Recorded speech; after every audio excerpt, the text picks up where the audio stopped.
할렐루야. 오늘도 각 가정에서 예배드리는 모든 가정들마다 하나님께서 평강과 은혜로 함께해 주시기를 바랍니다.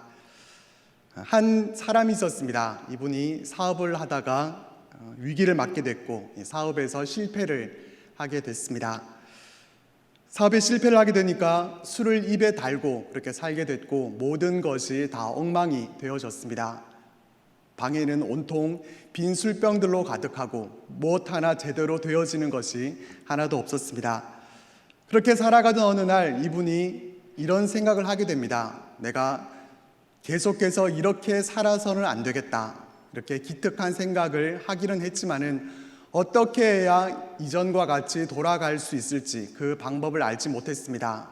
이미 그의 삶이 온통 다 흐트러져 있고 아주 엉망이 되어 있는 그런 상황이었기 때문에 이전으로 돌아간다는 것이 어쩌면 불가능하게 느껴지는 그런 참 힘든 일이었습니다.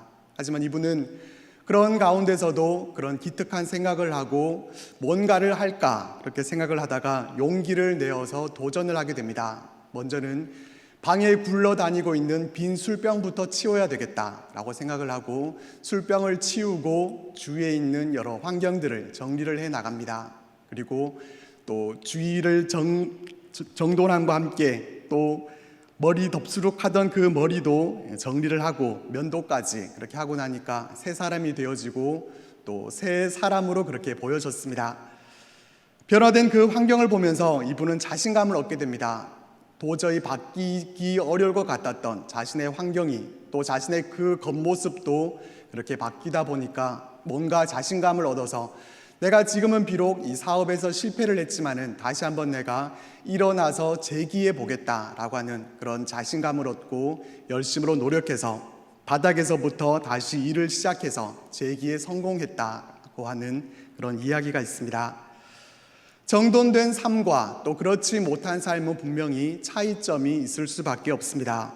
공부할 때 책상이 어질러져 있는 가운데서 공부를 하는 것과 또 잘 정돈된 상태에서 공부를 하는 것, 이 두 가지 중에서 어느 쪽에서 공부하는 것이 더 공부가 잘 되겠습니까?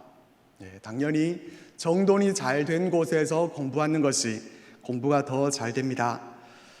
이것이 의미하는 것은 주의가 어질러지게 되면 우리의 마음도 같이 어질러지게 된다라는 것입니다.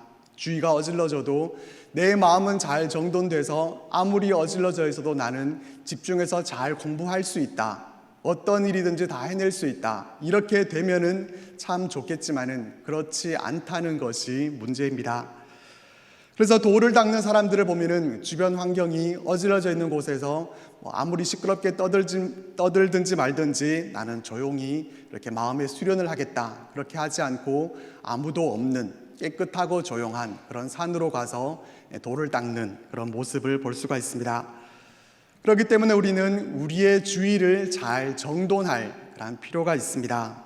우리 주위를 잘 정돈하게 되면은 물건을 찾을 때 걸리는 그 시간도 우리가 절약을 할 수가 있습니다. 정돈되지 않으면은 물건이 어디 있는지 찾다가 세월을 다 허비하게 되는 그러한 경우들이 있지만은 잘 정돈해 놨을 때는 물건을 찾는 시간을 절약할 수 있다는 그런 장점이 있고 또 냉장고도 잘 정돈을 해 놓게 되면은 전기도 절약을 할 수가 있습니다.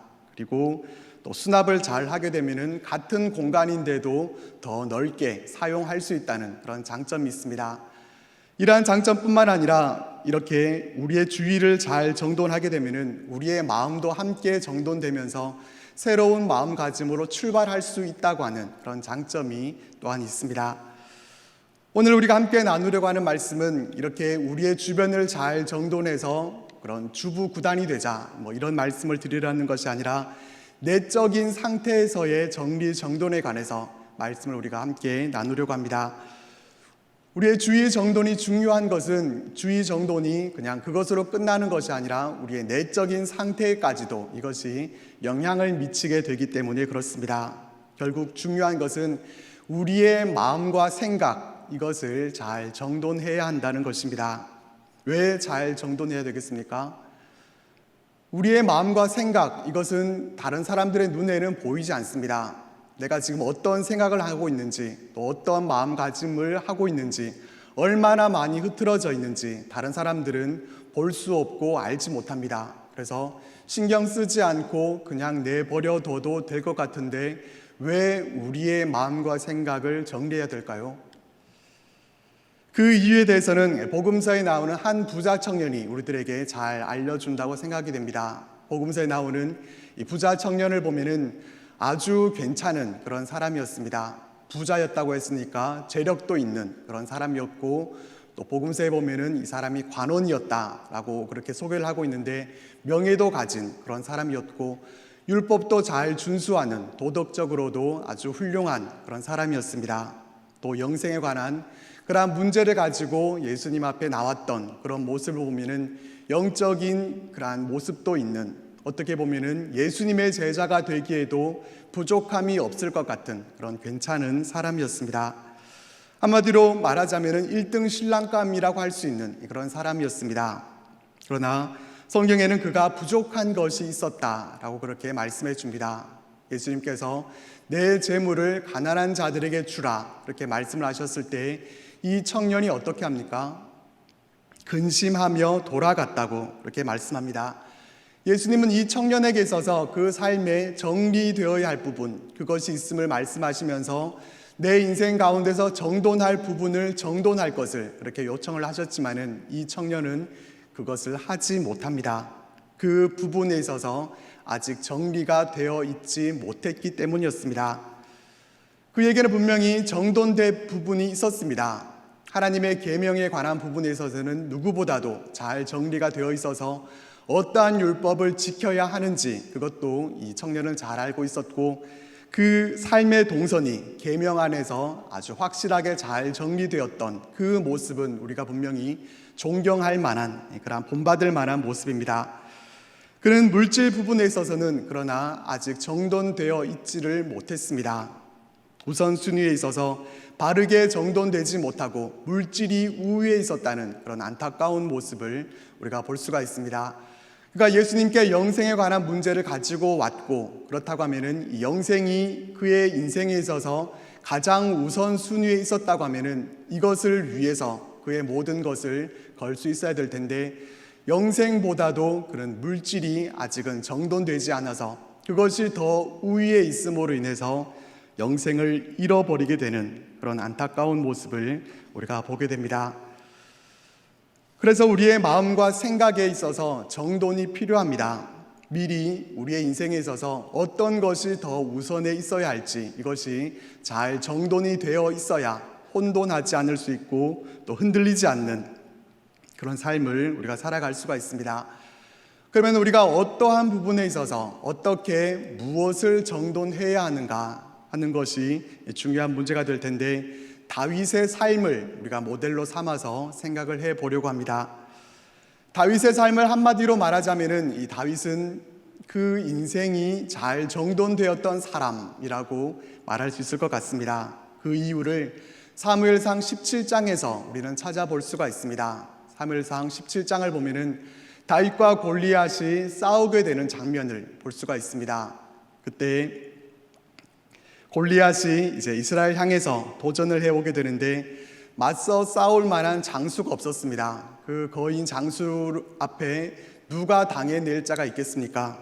모두가 다 그냥 무서워서 벌벌 떨고만 있었습니다. 골리앗은 누가 보더라도 맞서 싸워 이길 수 있는 그런 상대가 없었습니다. 골리앗을 무찌르게 되면은 왕의 사위를 삼는다든지 나라의 반을 준다든지 아무리 좋은 것을 준다고 해도 자신의 목숨을 잃게 되면은 어떠한 상도 다 헛된 것이기 때문에 모두가 다 몸을 사리고 있었습니다. 심지어는 이 이방 장수가 하나님의 군대를 모욕하고 있는 그 모습을 보면서도 그 누구 하나도 분개하지 않았습니다. 분노는커녕 분노할 의지조차도 갖지를 못했습니다. 자기 목숨보다는 중요하지 않았기 때문이었습니다. 군사들은 이미 자신의 목숨이 가장 중요하다, 우선순위에 있어서 그 어떠한 보상보다도 자신의 생명이 가장 중요하다고 다 정돈이 되어 있는 그러한 자들이었습니다. 하지만 이 다윗만큼은 달랐습니다. 자신의 목숨을 내놓더라도 하나님의 이름이 모욕당하는 것만은 참을 수가 없었습니다. 이 다윗은 무엇이 달랐습니까? 다윗은 결코 싸움을 잘 했기 때문에, 다른 사람들보다도 열정이 가득한 그러한 소년이었기 때문에 그렇게 할 수 있었던 것이 결코 아니었습니다. 우선순위가 달랐기 때문이었습니다. 다른 사람들에게 있어서 우선순위는 무엇이었습니까? 자신의 목숨이었습니다. 자신이 갖고 있는 그 생명이 가장 우선에 있었습니다. 하지만 다윗의 우선순위는 자신의 목숨보다도 하나님의 영광에 있었습니다. 자신의 목숨이 날아간다고 하더라도 하나님의 이름이 땅에 떨어지는 것, 그것을 이 다윗은 참을 수 없어서 하나님의 이름으로 나가서 싸웠던 그 모습을 우리는 기억합니다. 어린 소년임에도 불구하고, 그 손에 칼과 단창이 없음에도 불구하고 그렇게 나가서 싸웠던 다윗을 봅니다. 다윗은 자신의 목숨이 더 중요한 것인지, 하나님의 영광이 과연 더 중요한 것인지, 이 두 가지를 놓고 그 사이에서 갈등하거나 고민하지 않았습니다. 그의 우선순위는 이미 확고하게 잘 정리가 되어 있었습니다. 과거에 이미 이렇게 잘 정돈되어 있었던 다윗은 본문 말씀에서도 정돈된 자신의 인생의 고백을 우리들에게 들려줍니다. 7절 말씀을 보겠습니다.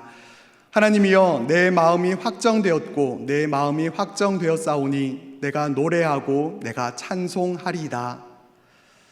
다윗의 마음은 확정되었다라고 말씀합니다. 확정되었다는 것은 잘 정돈이 되었다라는 뜻입니다. 아주 잘 정돈되고 확정되기는 하나님만을 내가 노래하고 찬송하겠다, 그렇게 고백을 합니다. 다윗이 이렇게 노래하고 있는 이 상황을 보면은 시편 57편의 표제어에 보면은 다윗이 사울을 피하여 굴에 있던 때라고 되어 있습니다. 이 상황은 행복하고 즐거운 그러한 때가 아니라 어느 굴인지는 모르겠지만은 사울에게 쫓기고 있는 그러한 때였습니다. 모든 것이 흐트러지고 아무것도 정리정돈할 수 없는 그런 상황 가운데 있었습니다. 57편 1절 말씀에 보면은 이 재앙들이 지나기까지 피하리이다 라는 말씀을 볼 수가 있습니다. 재앙이라는 단어가 쓰여졌습니다. 다윗이 처해 있는 그 상황은 그가 표현하고 있는, 사용하고 있는 이 단어와 같이 재앙을 당한 그런 상황이었습니다. 도대체 어떻게 해야 할지 알 수 없는 그러한 상황이었습니다. 식량은 언제 어디서 어떻게 구해와야 되는지, 얼마나 많은 양이 필요한지, 또 오늘은 지금 내가 여기에 피신해 있지만은 내일은 또 어디로 가서 몸을 숨겨야 하는지, 또 이 숨어 다니는 이 생활이 언제쯤 끝나게 될지 모두 다 예측 불가한 그러한 일들이었습니다. 오늘날 우리가 처해 있는 상황과 비교할 수는 없겠지만은 우리 또한 이와 같이 어떤 것도 예측할 수 없는 그런 상황 가운데 있습니다. 언제 이 코로나 바이러스가 다 끝나게 될지, 언제 우리가 다 함께 모여서 예배를 드릴 수 있을지 어떤 것도 예측할 수 없습니다. 미리 예견하고 확정하고 정돈하는 것 결코 쉬운 일이 아닙니다. 그렇지만 이런 상황 속에서도 다윗은 그의 마음을 확정합니다. 상황이 나아진 것이 아니었습니다. 눈에 보이는 어떠한 징조가 있어서가 아니었습니다. 아무것도 달라진 것은 없었지만은 그 가운데서도 나는 하나님을 노래하고 찬송하겠다라고 그렇게 그의 마음을 정돈하고 확정합니다. 그리고 8절 말씀에서 고백합니다. 내 영광아 깰지어다, 비파야 수구마 깰지어다, 내가 새벽을 깨우리로다. 내 영광아 깰지어다, 이렇게 말을 하는데 이 영광이라는 단어는 영혼이라는 단어로 바꿔도 괜찮을 것 같습니다. 자신의 영혼에게 또 비파와 수금에게 깨어나라, 그렇게 명령합니다. 그리고 내가 새벽을 깨우리로다. 지금은 아무것도 보이지 않는 그런 캄캄한 밤이지만은 하나님께서 구원해 주실 그 구원의 역사를 기대하면서 새날이 시작되는 첫 시간에 내가 새벽을 깨우면서 하나님을 노래하고 찬양하겠노라고 다짐합니다. 9절 말씀에서는 주여 내가 만민 중에서 주께 감사하오며 문 나라 중에서 주를 찬송하리이다 라고 노래합니다. 다윗이 처해 있는 상황은 도무지 감사할 수 없는 그런 상황입니다. 하지만 감사하겠다고, 또한 문 나라 중에서 주를 찬송하겠다고 노래합니다. 10절과 11절 말씀에서 또한 이렇게 노래합니다. 무릇 주의 인자는 커서 하늘에 미치고 주의 진리는 궁창에 이르나이다. 하나님이여, 주는 하늘 위에 높이 들리시며 주의 영광이 온 세계 위에 높아지기를 원하나이다. 하나님의 인자와 진리가 얼마나 크신지 그것을 노래하면서 하나님의 영광이 더 높아지기를 원한다고 그렇게 고백합니다. 이것이 바로 다윗의 고백이었습니다. 죽음의 위협 앞에서도 하나님을 찬송하기로 확정했던 사람, 그렇게 마음을 정돈했던 사람이 바로 다윗이었습니다. 우리는 이렇게 할 수 있겠습니까? 우리는 다윗보다는 훨씬 비교할 수 없이 좋은 그런 상황 가운데 있습니다. 하지만 코로나로 인해서 우리의 몸과 마음이 지쳐있는 이런 상황 가운데서 우리는 오직 우리의 마음을 하나님께로만 확정해서 하나님만을 노래하고 찬송하겠다고 우리의 마음을 확정할 수 있겠습니까? 이런 상황 속에서도 오직 하나님의 영광만이 온 세계 위에 더 높아지기를 원하나이다. 우리는 이런 고백을 할 수 있겠습니까? 다윗은 소년 시절과 마찬가지로 본문 말씀과 같이 사울에게 쫓기고 있던 그 때에도 그는 정돈된 모습을 우리들에게 보여줍니다. 근데 혹시 다윗이 이 상황에서는 본문 말씀의 이 상황은 아주 힘들고 어려운 그런 고난의 상황이었기 때문에 이와 같이 그렇게 정돈된 모습을 보여주지만은 혹시 이것이 흐트러지지는 않았을까 우리는 생각해 볼 필요가 있습니다. 그때는 참 힘든 때였지만은 그가 왕이 되고 난 후에는 어떻게 됐겠습니까?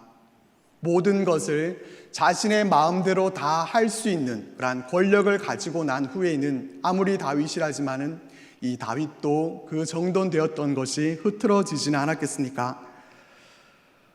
다윗이 정돈되었던 것이 왕이 되고 난 후에 흐트러졌는가 하면은 그렇지 않았습니다. 그가 왕이 되고 하나님의 언약궤를 다윗성으로 모셔오게 되는 그때도 우리는 다윗의 정돈된 모습을 발견할 수가 있습니다. 왕이 된 이후에 이 다윗은 하나님의 궤를 모셔오는 일에 관심이 있었습니다. 이것은 사울 왕과는 아주 대조적인 그런 모습입니다.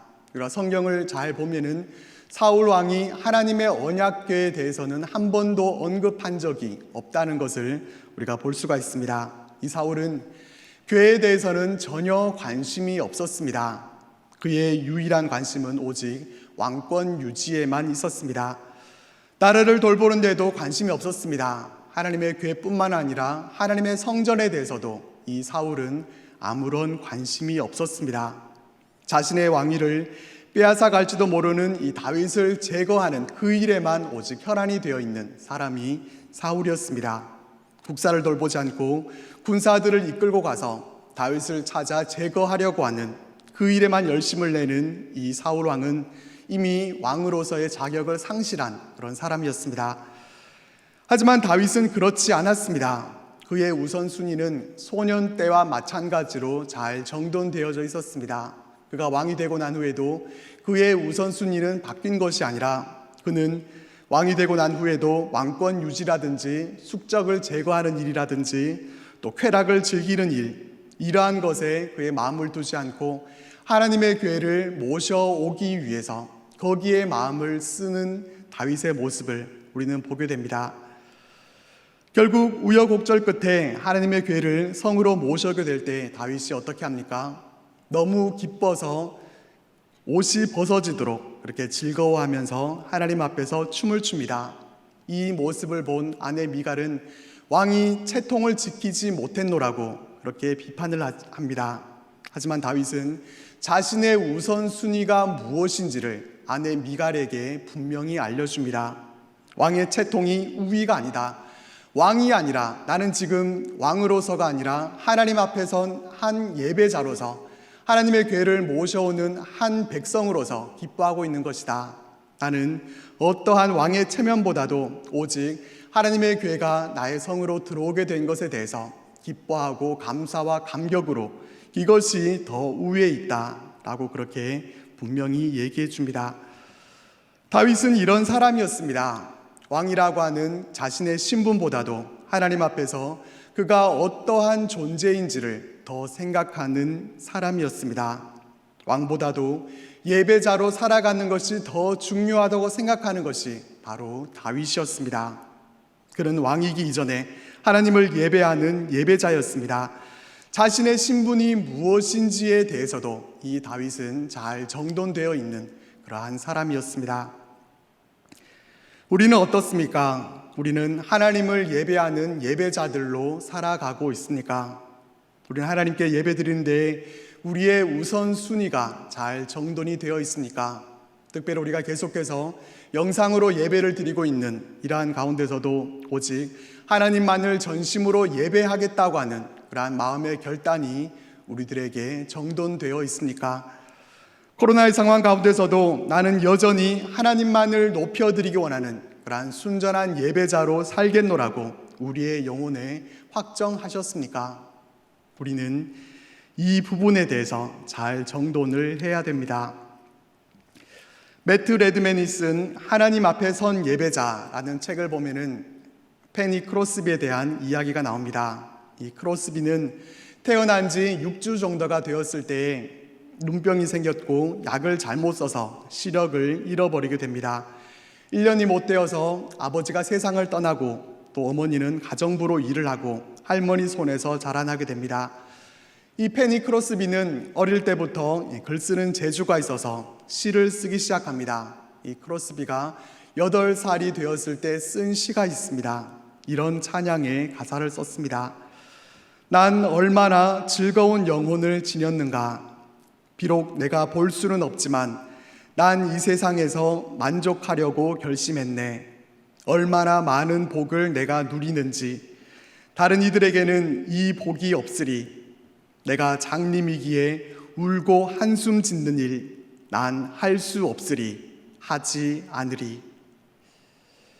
하나님 앞에 선 예배자였던 이 크로스비 역시 그의 마음과 생각을 만족하겠다고 그렇게 결심합니다.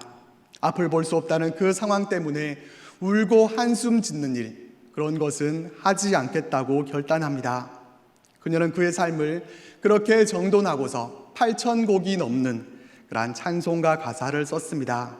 오전 예배 때 우리가 찬송했던 찬송가 384장 나의 갈 길 다 가도록, 그리고 우리가 말씀 후에 찬송하게 될 288장 예수를 나의 구주 삼고 라는 찬양도 이 크로스비가 썼습니다. 그의 삶을 생각해 보면은 도저히 쓸 수 없는 그러한 찬송시들입니다. 아름다운 찬송시가 아니라 그의 삶을 생각한다면은 원망과 불평밖에 다른 것이 없을 것 같지만 그의 삶은 잘 정돈되어 있었습니다. 나의 신분은 맹인이나 장애인이나 다른 어떠한 신분이 아니라 오직 하나님 앞에 선 예배자라는 그 마음이, 그 생각이 이미 정리가 되어 있는 사람은 이와 같이 고백하고 또 찬송할 수 있는 것입니다.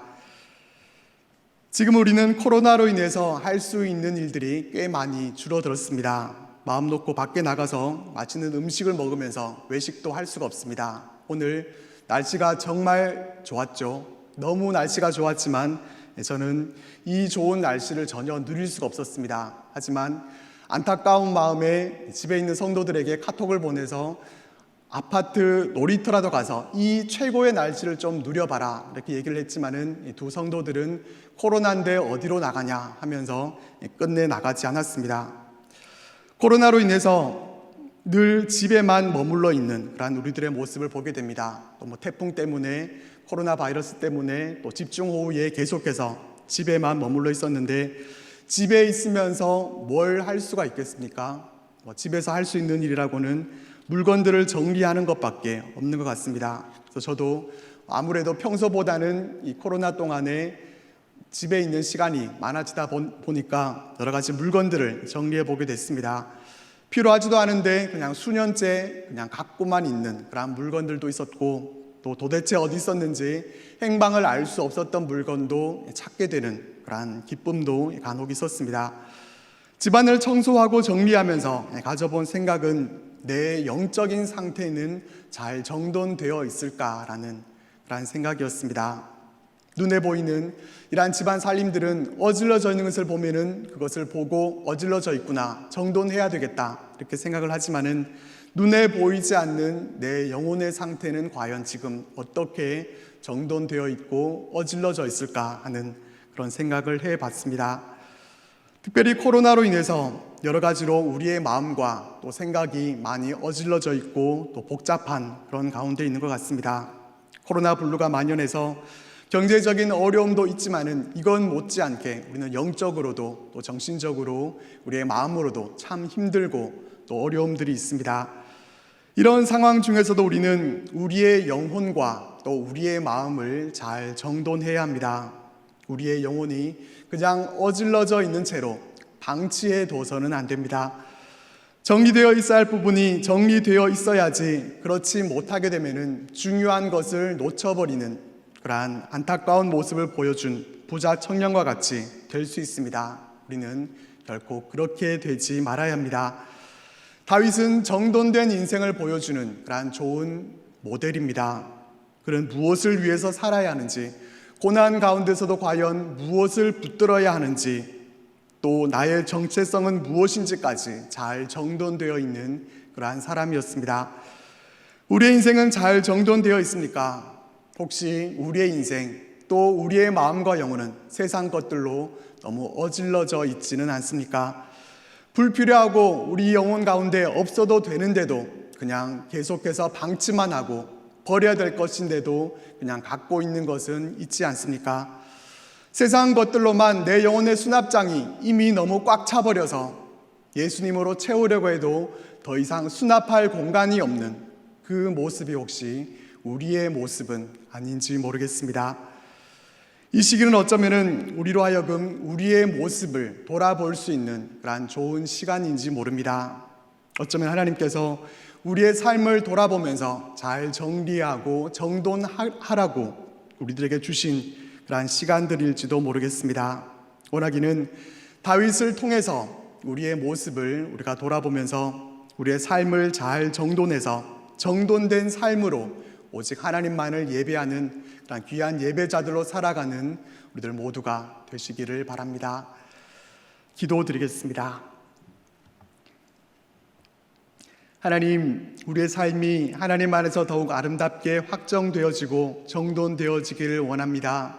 다윗이 우리들에게 보여주는 그 확정된 모습과 같이 우리의 마음과 영혼도 잘 정돈하고 확정하여서 무엇보다 오직 하나님만을 어떠한 상황 가운데서도 예배하며 찬송하겠노라고 고백하는 하나님 앞에 선 귀한 예배자들로 살아갈 수 있도록 우리의 삶을 정돈시켜 주시고 인도자 되어 주옵소서. 정돈된 삶으로 하나님 앞에 영광 올려드리며 더욱 귀한 모습으로 쓰임받는 거룩한 하나님의 백성들로 살아갈 수 있도록 우리의 삶을 성령 하나님께서 친히 인도하여 주시고 역사하여 주옵소서. 예수님 이름으로 기도드립니다. 아멘.